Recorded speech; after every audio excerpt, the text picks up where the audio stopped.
के भूत जब चढ़ल होखे तो लाभ जूता पझार मत देखी, आ बफर सिस्टम हवे बाबू साहेब मियाँ बाभन चमार मत देखी। ए बिजली रानी तहार याद आवेला, नैया तहार हवे मिर्जापुर भखड़ा, आवे में ससुरा देखावे लू नखाड़ा, टीवी या टेप तहरी रहले पर गावेला ए बिजली रानी तहार याद आवेला। रहेलू आवेलू चुक दे, हाल चाल होला ना भागेलू भूक दे। हमारे उत्तर प्रदेश में रहेलू आवेलू चुक दे, हाल चाल होला ना भागेलू भूक दे। हीटर के बात को वो रह जाला कांचे, आ दाल तरकारी पर लागे न आचे। अब बिहारों में रहते तो यही तरह भागता होता जाते, एहू के कोई लिखाई के पड़ी बड़ा। बहरहाल मैं कह रहा था, सुनिए छंद मेरा अधूरा छूट गया था कि सभ्यता के साथ संस्कार संस्कृति आज सारे लोग लैपटॉप में टटोलने लगे।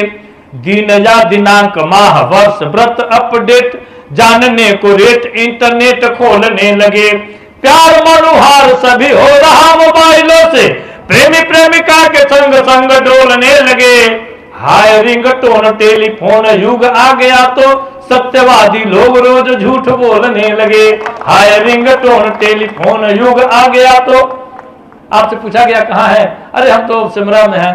आप कहाँ है, तो हम तो जमुना में हैं, रहेंगे घर पे।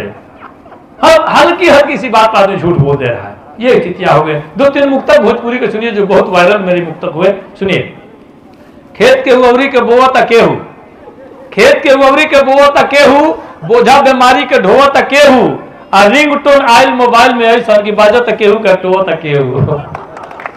देखे होते एक आदमी को मोबाइल बाजता तो 3 आदमी टोयावे लगता है, पक्का वो देखो बगल बगल में।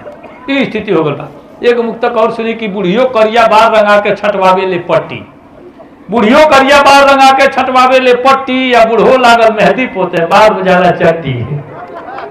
नहीं जी, बुढ़ियो करिया बार रंगा के छटवावे ले पट्टी, बुढ़ो लागल मेहंदी पोते बार बुझाला चट्टी। और देखा देखी फैशन के आयल अजब बीमारी, नकभगनी कंडेरी सगरो बन गई बरकटी। एक बिल्कुल सच्चाई के मुक्तक के बहुत सुननी कि अचको आंच रही रगड़ी ना तबले कुछऊ गरम ना होई, पानी दूध घी बे डरले बेसन मैदान नरम ना होई, गाड़ल मुर्दा भूत बने ना जेते बाभन बरम ना होई, आ पाप भरल बा भीतर तबले गाया गईले धर्म ना होई, पाप भरल बा भीतर तबले गाया गईले धर्म ना होई। एक मुक्तक और देखनी, बहुत मजेदार एगो मुक्तक भाई, बहुत वायरल हुए, आप सुन लो होगा शायद कि सूर देखी सितार मत देखी, सूर देखी सितार मत देखी, रूप देखी सिंगार मत देखी, सूर देखी सितार मत देखी, रूप देखी सिंगार मत देखी, इश्क के भूत जब चढ़ल होखे तो लाभ जूता पझार मत देखी, इश्क के भूत जब चढ़ल होखे तो लाभ जूता पझार मत देखी, आ बफर सिस्टम हवे बाबू साहेब मियाँ बाभन चमार मत देखी। बफर सिस्टम देखे जाई तो केहू बफर सिस्टम खाई नहीं खा सकेला।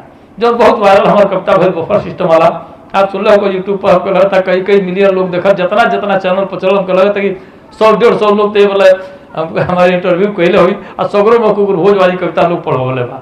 लेकिन कुछ कविता हमारे बहुत जन की लग पहुँचो, भोजपुरी में इतना अद्भुत हम प्रयोग करनी लोग के ध्यान आकृष्ट करे खातिर कि अपनी भोजपुरी की तरफ ओकर झुकाव होके।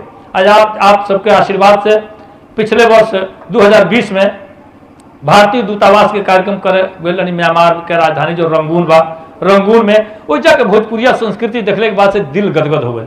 आज भी आपके बता दी, आपके सुन के आश्चर्य हुई जो रंगून गई हुई चाहे जाई म्यांमार में बर्मा के, तो वहाँ देखब कि हेसे ऊपर कोनो औरत कुल के कपड़ा हम नहीं देखली, घूघट हेपर जरूर रही, आधा मनो नाक को ढकल है, बाजार कर जाते रही कहीं जाते रही हेपर ले कुल के घूघट।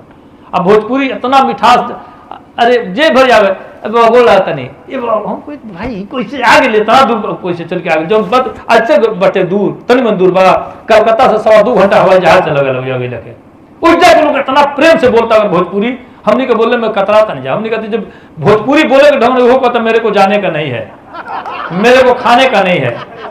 जब भोजपुरिया बोले ढंग हो ऐठ पड़ गए, 3 दिन बम्बई से लौटिया तो कहते ओ भाई सोचे का बोलता है, पंजाब से तो कहे की कल है भाई, बंगाल से तो अरे ये का हो जाता। हमने भोजपुरी बोले के शुद्ध है क्या आदमी चाहो, जो उनकी इतना समृद्ध इतना पोड़ भाषा हमने की माटी के बोली है, माई की भाषा है, भोजपुरी को लोग कहाँ से कहाँ लोग पहुंचा दे रहा। अश्लीलता पुरुष के।